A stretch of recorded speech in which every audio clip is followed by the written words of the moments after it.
Hello everyone, welcome to Techie Leopard channel, and in today's video I'm going to show you how to change the password of your Microsoft account from your Windows 10 computer. So what you need to do first is open any browser and then search for Microsoft account and then press enter and click on the first link, which is from Microsoft.com.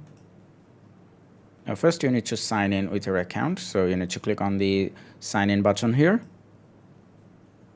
and then enter your Microsoft account email and then click on next.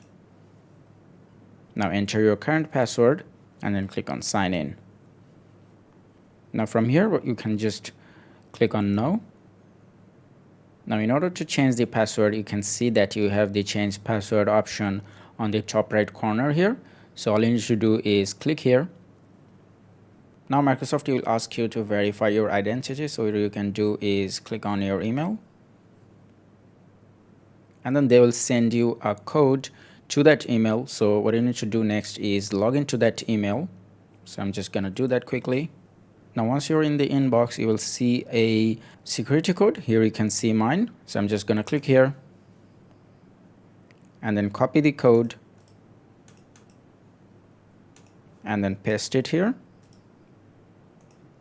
and then click on verify.